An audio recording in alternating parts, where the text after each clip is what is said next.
ኢትዮጵያ ወደብ ያስፈልጋል እና ወቅታዊና አንገብጋቢ ጥያቄ ነው። የራሷን ንብረት አሳልፋ ሰጥታ በሰው ንብረት መጠቀም የለባትም።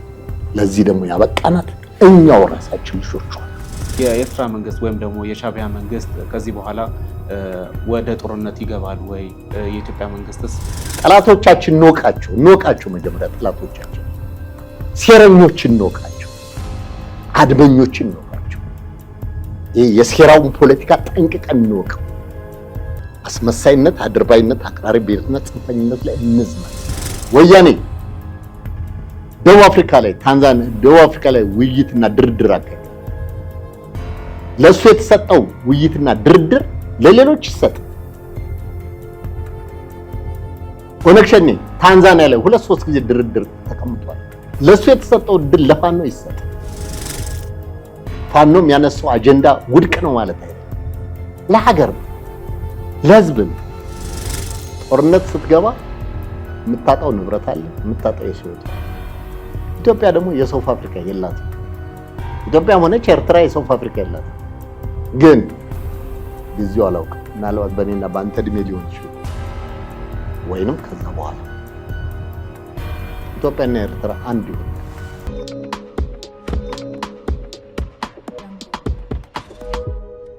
ሰላም ጤና ይስጥልን የተወዳጅ ተመልካቾቻችን፣ እንደምን ሰንብታችኋል? እንደምን ከርማችኋል? እንደምን ቆይታችኋል? ዕለታዊ ወቅታዊ ጉዳዮችን የምናነሳበት ፕሮግራማችን ጀምሯል። ከኛ ጋር አብራችሁ እንድትቆዩ በአክብሮት እንጋብዛለን። በዛሬው ቆይታችን እንግዳ እዚሁ ስቱዲዮ ድረስ ይዘን ቀርበናል። በዛሬው ቆይታችን ብዙ ወቅታዊ የሆኑ በተለይ ደግሞ ሀገራችን ኢትዮጵያን በተመለከቱ እንዲሁም ደግሞ ቀጠናዊ ጉዳዮችን የምናነሳበት ፕሮግራም ይሆናል። በዛሬው ቆይታችን በተለይ ደግሞ ወቅታዊ የሀገራችን ሁኔታ ምን ይመስላል፣ በተለይ የቀይ ባህርና የወደብ ጉዳይ በተለይ የኤርትራ ባለስልጣናት የሚያነሷቸው ሀሳቦች አሉ። እንዲሁም ደግሞ ከኢትዮጵያ መንግስት በኩልም ቆረጥ ያሉ ሀሳቦችን በመከላከያ በኩል እንዲሁም ደግሞ በጠቅላይ ሚኒስትሩ በኩል የሚነሱ ሀሳቦች አሉ።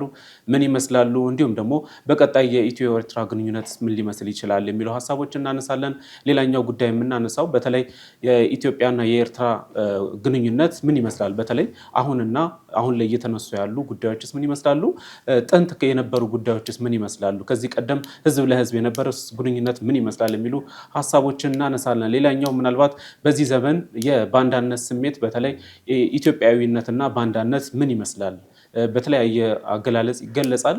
በዘመናችን ደግሞ ምናያቸው የባንዳነት ስራ የሚሰሩባቸው ሁኔታዎችን ደግሞ እየተመለከትን ስለሆነ ይሄ ጉዳይ ምን ይመስላል የሚሉ ሀሳቦችን ከእንግዳችን ጋር እናነሳለን።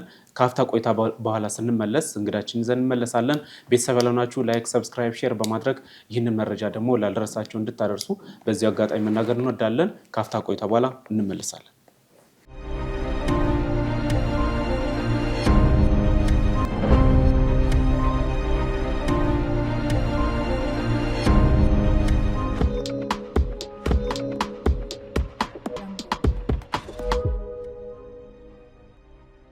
ሰላም እንግዲህ ሰላም እንደምን አላችሁ? እንኳን አደረሳችሁ ለ2018። እንኳን አብሮ አደረሰን። እንግዲህ ለተመልካቾች ከማስተዋወቂ በፊት ያው እርስዎ ብዙ ፕሮግራሞችን አብረን እንደምንሰራ ይታወቃል። በተለይ በማህበራዊ ጉዳይ፣ በፖለቲካ ጉዳይ፣ ህብረተሰብን ከማንቃት በሰብአዊ ጉዳዮች ላይ ብዙ ስራዎችን እንደሚሰሩ ይታወቃል እና ምናልባት ለተመልካቾቻችን ራስዎትን ገልጸው ያልሰሙም ያላዳመጡም ያላዩትም ተመልካቾች ይኖራሉና ምናልባት ራስዎትን አስተዋውቀን እንጀምርና ያውን ያውቃለሁ ራስዎትን ከማስተዋወቀን እንጀምራልና ምናልባት ወደ ዛሬ ወደ ያዝናቸው ጉዳዮች እንሄዳለን። አመሰግናለሁ። በመጀመሪያ ደረጃ እናንተንም ሆነ ጨዋውና ኩሩን የኢትዮጵያ ህዝብ እንኳን ለ2018 ዓ.ም በሰላም አደረሳችሁ። ዘመኑ ለሁላችንም የደስታ የበረከት የሰላም የብልጽግና ዘመን እንዲሆንልን ከልብ እመኛለሁ። ፈጣሪ 2018ን መድረስ ላልቻሉ ወገኖች ብርታቱና ጽናቱን ከመስጠት ባሻገር ነፍሳቸውን በገነት ያኑር። እህት ወንድሞቻቸው፣ እናት አባቶቻቸው፣ ወገኖቻቸው መጽናናቱን ይስጥ። 2018ን ደግሞ ለደረስን ደግሞ የተሻለች ኢትዮጵያ ለማየትና የተሻለች ሀገር ለመፍጠር ለመከባበርና ሰላም ለመገነጸብ ፈጣሪ ይርዳን እላለሁ። ታደለ ደርሰ እባላለሁ። የቪዥን ኢትዮጵያ ኮንግረስ ፎር ዲሞክራሲ ቢኮድ የተሰኘ የሲቪክ ማህበር መስራችና ዋና ዳይሬክተር ነኝ። የዓለም የሰላምና የመልካም ስነ ምግባር አምባሳደር ነኝ። ከኢትዮጵያና ከኤርትራ ጋር ግንኙነት ጋር በተያያዘ ምናልባት እርሶም በደርግ መንግስትም በኢህአዴግ መንግስትም እንዲሁም ደግሞ በአሁኑ መንግስትም ያሉ በተለይ የባንዳነት ስራ የሚሰሩ እንዳሉ ብዙ ይሰማል እናያለንም እኛም እናያለን። በተለይ የሻዕቢያ መንግስት የሚሰራቸው ስራዎች እንዳሉ በተለይ ኢትዮጵያ ውስጥ ትጥቅ በማስታጠቅ የኢትዮጵያን ሰላም በማደፍረስ የሚሰራቸው ስራዎች እንዳሉ ከዚህ ቀደም እናያለን።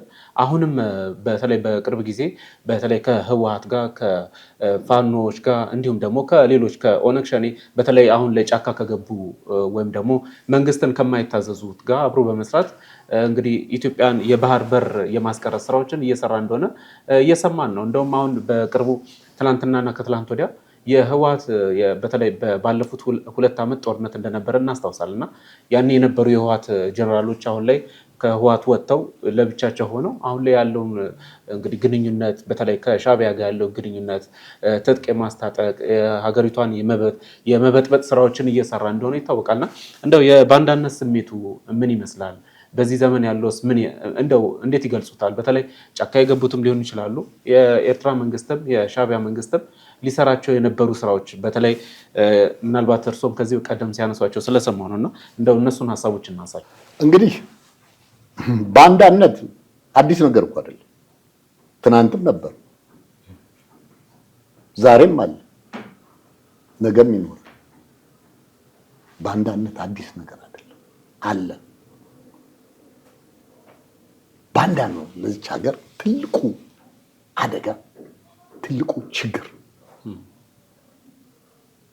ከቀዳማዊ ማነው ከአፄ ቴዎድሮስ ጀምረን መሄድ እንችላለን፣ ማሰብ እንችላለን። ሌላው ተተ ለአፄ ቴዎድሮስ እኮ መገደል ትልቁ ምክንያት እኮ ባንዳ። እጅህን ስጣለኝ ፈረንጅ፣ ምን እጅ አለኝና ምን እጅ እሰጣለሁ ብለው የራሳቸውን ሽጉጥ በራሳቸው የጠጡት በባንዳ አማካኝነት። ከዛም በተለያየ መንግስታት እነ በላይ ዘለቀ በባንዳ ነው የተሰቀሉት። ባንዳ ነው ያሰቀላቸው።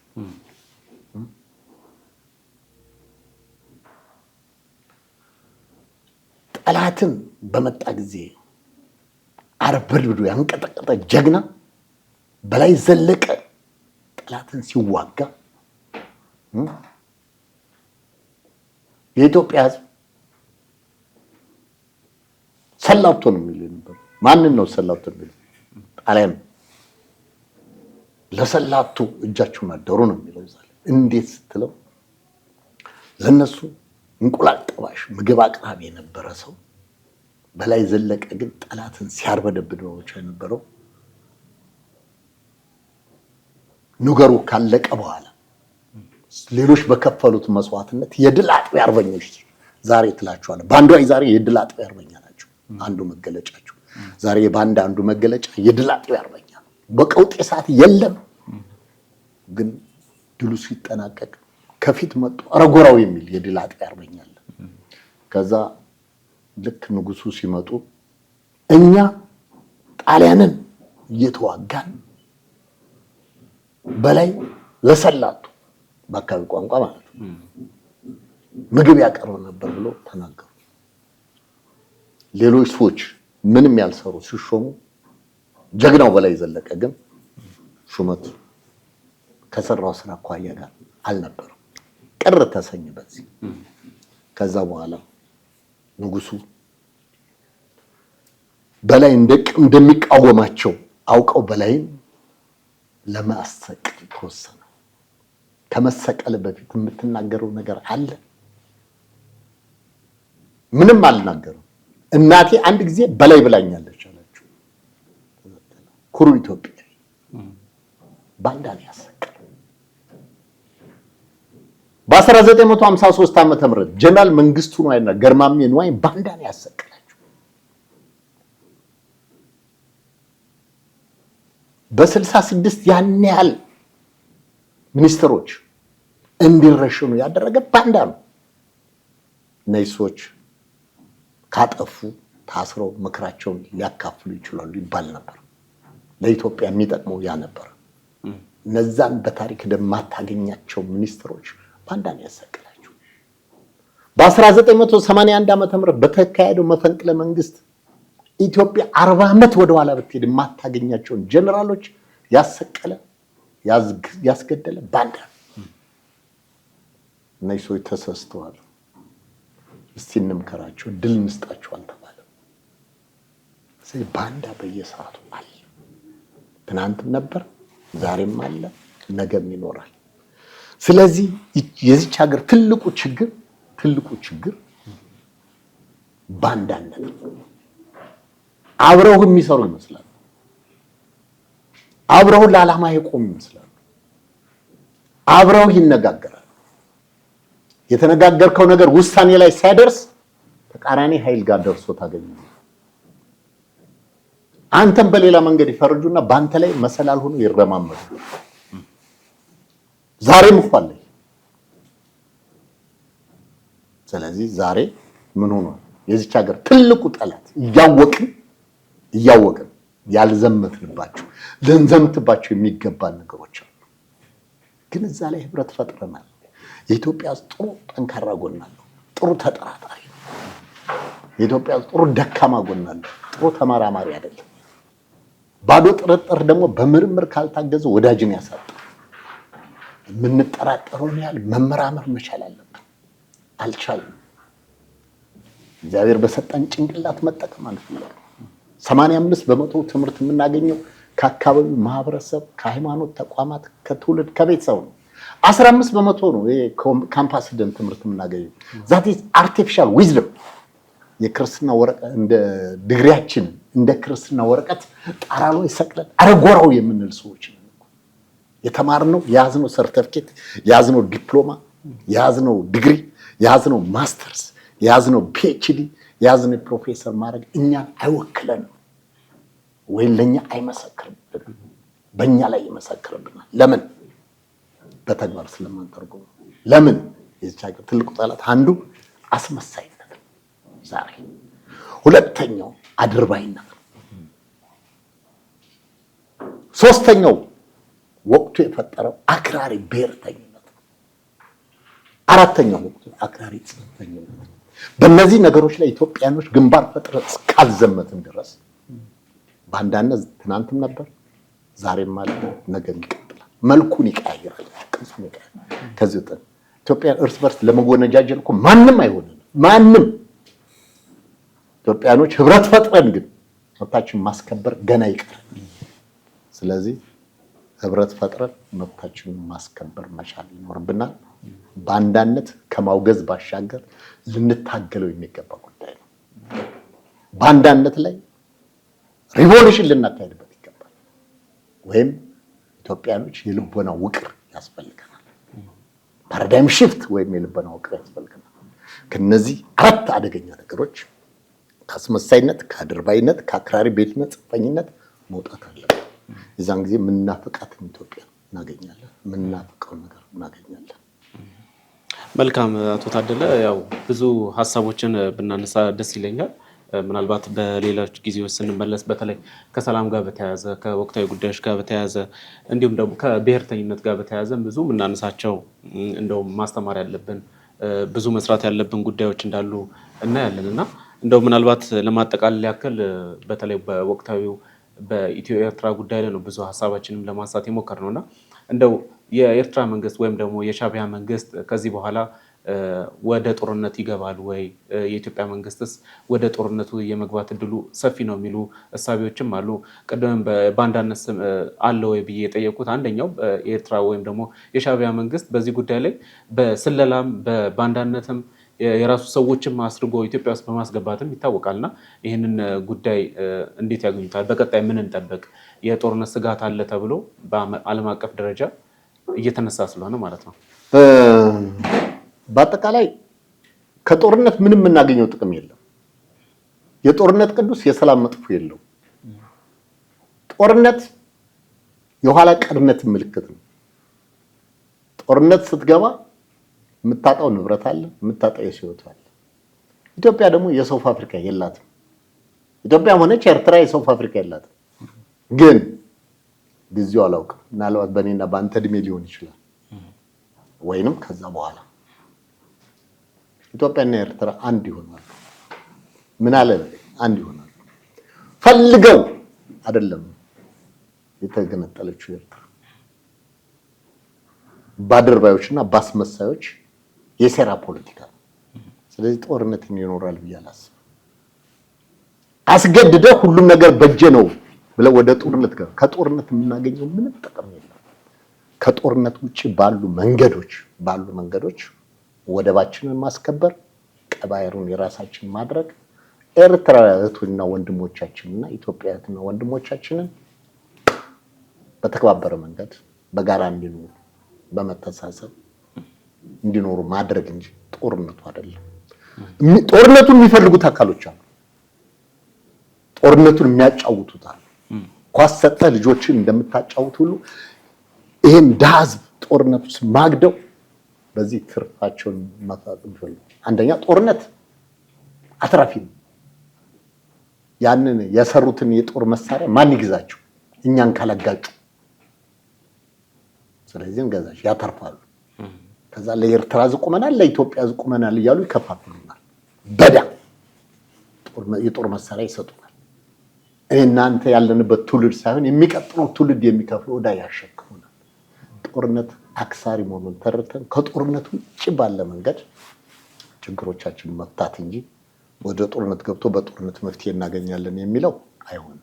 ጦርነት አያዛልቅም፣ ውጤትም አይኖረውም። ግን ብዙ ሰው ይጨርሳል፣ ኢኮኖሚ ያወድማል። ከዛ ወጣን በሰለጠነ መንገድ ጠላቶቻችን እንወቃቸው።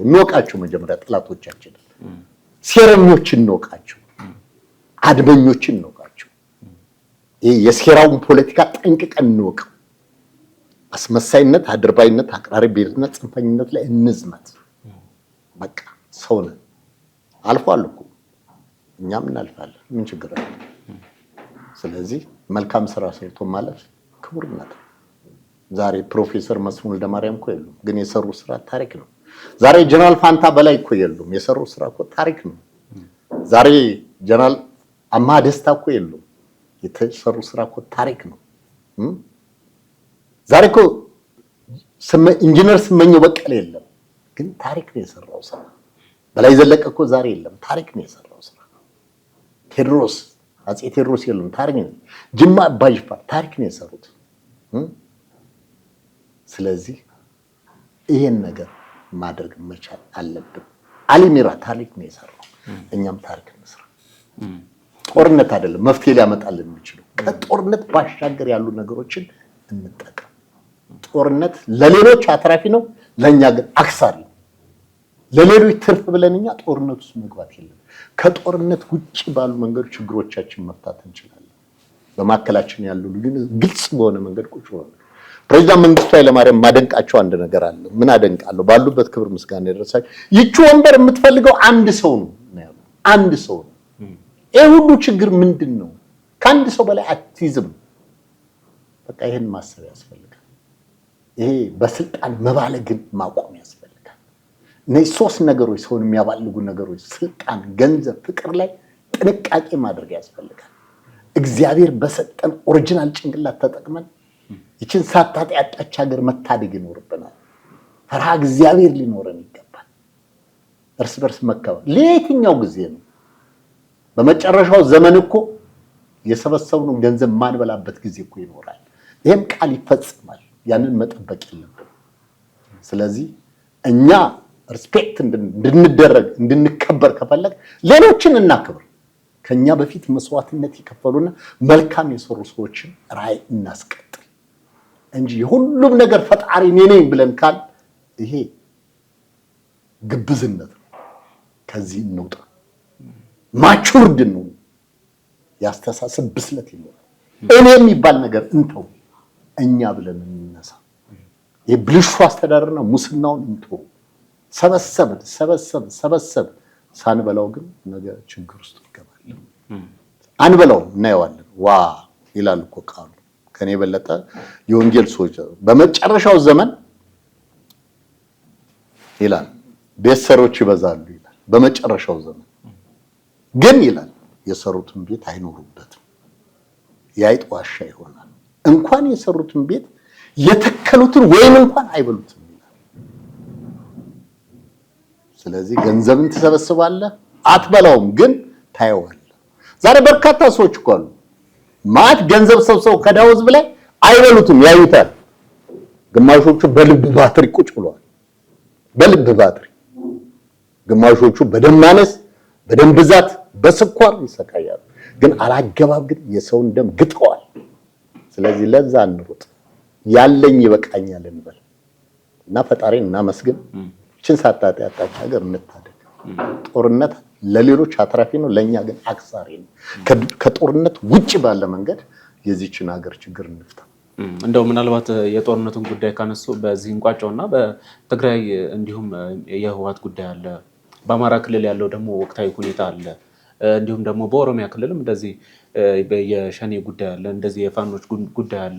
አሁን ጦርነት ብለው ስላነሱ እንደ መፍትሄ እንደው ምናልባት እንደው እሱ የታዘቡት ያለው የሰላም እጦት እንደምናውቀው ነውና ከአንድ ቦታ ወደ አንድ ቦታ እንደማንሄድም ቅድም ሲያነሱ ነበርና እንደው እነዚህ አካላትስ እንደው ምን ታዘቡ? በተለይ በአሁኑ ሰዓት ላይ ያለው መንግስት እንግዲህ የገባበት ሁኔታ ይታወቃልና ከውጭ ጠላትም አለ፣ የሀገር ውስጥ ደግሞ እንደዚህ ያለ ጉዳዮችም አሉና እንደው ይሄንን ጉዳይ እንዴት ተመለከቱት? በዚህ እንቋጨው የዛሬውን ፕሮግራማችን። እንደው እኔ ምንድነው መንግስትም ሆነ የታጠቁ ኃይሎች የሌሎች መሳሪያ ገዝተን ለሌሎች ትርፍ ለኛ ከሳራ አንሰለም። ሁላችንም ልቦና ኑሮን ምንድነው ጥያቄያችሁ ብሎ እድል መስጠትም ያስፈልጋል። እኔ ብቻ ያልኩት ይሁን ማለት ያስፈልጋል። ፋኖ ማነው ወያኔ ደቡብ አፍሪካ ላይ ውይይትና ድርድር አካሂዷል። ለሱ የተሰጠው ውይይትና ድርድር ለሌሎች ይሰጥ። ኦነግ ሸኔ ታንዛኒያ ላይ 2-3 ጊዜ ድርድር ተቀምጧል። ለሱ የተሰጠው ድል ለፋኖ ይሰጥ። ፋኖም ያነሳው አጀንዳ ውድቅ ነው ማለት አይደለም። ለሀገር ነው፣ ለህዝብ ነው። ስለዚህ መብት ተጥሷል፣ ሰላም ጠፍቷል። ይሄ ከሆነ መብት የጣሰ ክፍል የተባለው አካል ከታጠቁ ወገኖች ጋር በጠረጴዛ ዙሪያ ስር ቁጭ ብሎ ለመፍታት መሞከር ይሄ ብስለት። አለዛ እኔ ያልኩት ይሁን የትም አይደርስ። ሰው እንገብራለን፣ ሰው ይሞታል፣ ንብረት ይወድማል። ያንን ንብረት መልሰን ለመተካት አንችልም። ዛሬ ስንት ወገኖቻችን ናቸው ከትምህርት ቁጭ ያሉት? ይሄ ሊያሳስበን ይገባል። 9 ሚሊዮን ወጣት ከትምህርት ገበታ ውጭ ነው በአሁኑ ሰዓት እና ኤዴስ 9 ሚሊዮን ወጣት በአማራ ክልል ከትምህርት። ይሄ ሊያሳስበን ይገባል። ስለዚህ ምንድነው ችግሩ ብሎ መነጋገር ያስፈልጋል።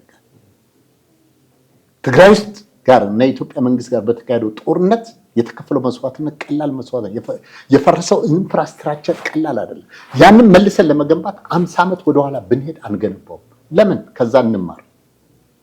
በኦሮሚያ ክልል የሚካሄደው ጦርነት መቆም መቻል አለበት። ግጭቶች መቆም አለበት። መንግስትም ወደ ሰፊ መሆን መቻል አለበት። መሳሪያ ያነሱ ወገኖችም ደግሞ ለምንድን ነው መሳሪያ ያነሱት? ምን አጣው ነው? ያንን ለመንግስት የሚያቀርቡበት መንገድ መንግስት ምቹ ሁኔታ ፈጥሮ መነጋገር መቻል አለበት። ሰላም በሰላም መምጣት መቻል አለበት። ይህን ካደረግን እናተርፋለን። ጦርነት ውስጥ ከገባን ግን የሌሎች ትርፍ ማግኛ ለኛ ግን ክሳራ ነው። መንግስትም የጦር መሳሪያ ገዛ፣ ታጣቂዎችም መሳሪያ ገዙ፣ በእርዳታ ማገኙ፣ በምንም ይቺ ሀገር ዕዳ ተሸካሚ መሆን የለባትም። ምንድነው ችግራችን? ቁጭል ነገር አገር ውስጥ መነጋገር ካልቻልን ደግሞ ለሌሎች የተሰጠው ድል አሁን ለታጠቁ ወገኖች ይሰጥና በጋራ ቁጭ ብለን ተነጋገር መፍትሄ እንፈልግ። የሚመለከተው ባለድርሻ አካላትም ደግሞ እውነት ሊሰመርበት ይገባል። እውነት ይችን ሀገርና ይሄን ህዝብ የምንወድ ከሆነ እውነት ይችን ሀገርና ይሄን ህዝብ የምናገለግል ከሆነ እውነት ለዚች ሀገርና ለዚህ ህዝብ ብልሹ አስተዳደርን የምንጠየፍ ከሆነ እውነት ለዚች ሀገርና ለዚህ የምናገለግል ከሆነ ቀዳዳ ኪሳችንን በሙስና ተዘፍቀን ከመሙላት ውጪ የህግ የበላይነትን አስከብረን ስራ እንስራ። ከዛ ከጦርነት የምናተርፈው ምንም ነገር የለም። የህግ የበላይነት ይከበር።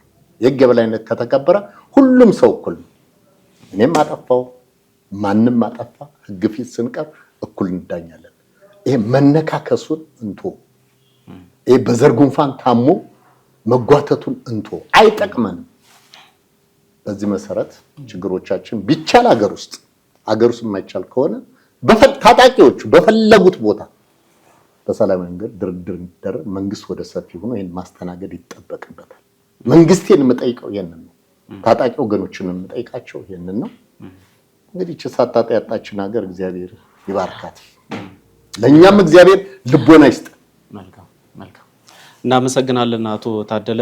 እንግዲህ ብዙ ሀሳቦችን ብናነሳ ደስ ይለኛል። ያው ሰዓት ገድቦን ነው። በሌላ ጊዜ እንደው የምናነሳቸው ሀገራዊ ጉዳይ በተለይ በሰላም ጉዳይ፣ በወቅታዊ ጉዳዮች ላይ በተለይ ሰብአዊ ጉዳዮች ላይ፣ በሰላም ጉዳይ ላይ ህብረተሰብ በማንቃት ላይ እርሶም እየሰጡ ያሉት እያበረከቱ ያሉት ነገር በጣም የሚመሰገን ጉዳይ ነው።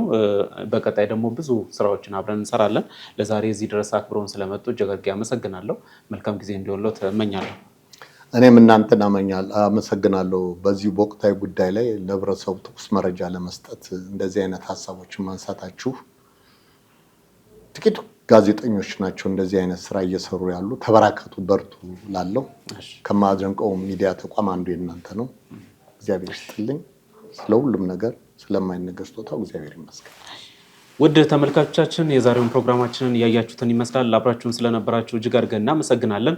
ሀሳብ አስተያየት፣ እንዲሁም ጥቆማ ካለ ደግሞ በኮሜንት ሴክሽን ላይ አስፍሩልን። እኛም መልሰን ወደ እናንተ ሀሳባችሁ እንዲሁም ደግሞ ጥያቄያችሁን መልሰን ወደ እናንተ እናደርሳለን። ቤተሰብ ያልናችሁ ደግሞ ላይክ፣ ሰብስክራይብ፣ ሼር በማድረግ ይህንን መረጃ ላልደረሳቸው እንድታደርሱ በአክብሮት እንጋብዛለን። የዛሬውን ፕሮግራማችንን በዚህ አበቃን። መልካም ጊዜ ይሁንላችሁ።